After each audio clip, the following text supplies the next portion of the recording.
Caitlin, unfortunately, had a horse who was diagnosed with Lyme disease this past winter. She lives in Connecticut. As a New Yorker, I can sympathize. That is not the state. I've been there. Yeah.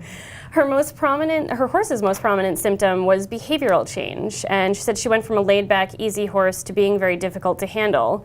And she's wondering, what are some of the other signs and symptoms of Lyme disease in horses? What are the treatment options? Can it cause any long-term complications? Okay. As far as signs, this is a tough one to diagnose because the signs can be all over the place. And behavior is one of them, but it's probably not the one that veterinarians or owners think of as like first.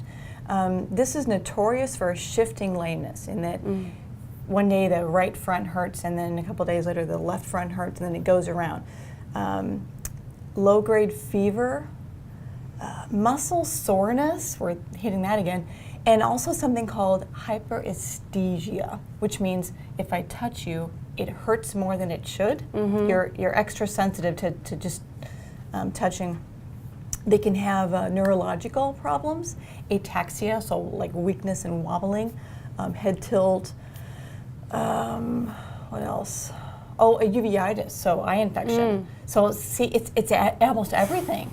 Right. But really we think of swollen joints and arthritis and lameness, that kind of thing, shifting lameness, yeah. As far as treatment options and long-term complications, what would you say? Treatment, oh boy, this is tough too, because it looks like the Tetracycline family is the most effective. It's a bacteria, it's a spirochete.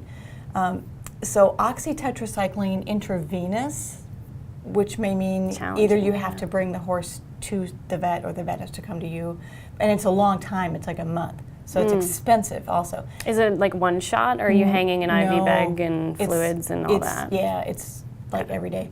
And then, so there's Doxycycline, which is sort of the next generation, and that's oral. It's not very bioavailable, and you still have to give it for weeks and weeks and weeks. They're looking at a new, I guess it'd be third generation of tetracycline called Minocycline.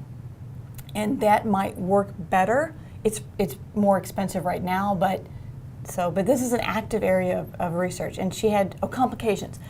The thing with Lyme disease is, as we know in people, you might not be able to completely clear the infection, and you're left with some not residual deficits as much as just lingering problems. Like maybe, not for sure in this horse, but here's an example. Maybe the behavior doesn't completely go back to what it was.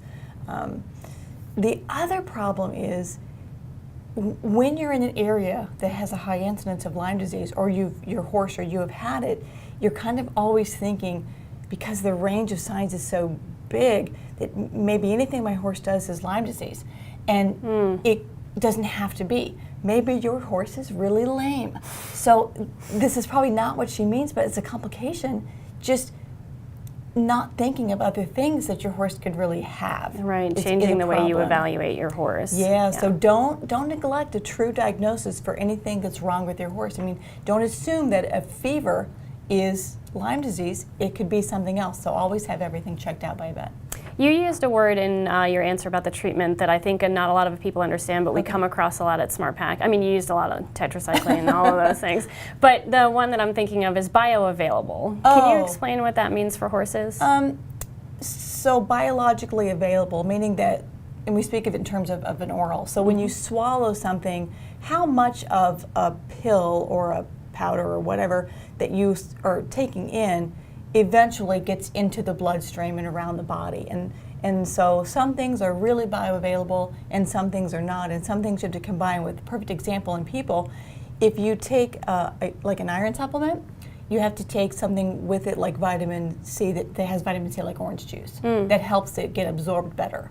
So some things you don't have an absolute bioavailability, but you can affect it with other things simultaneously.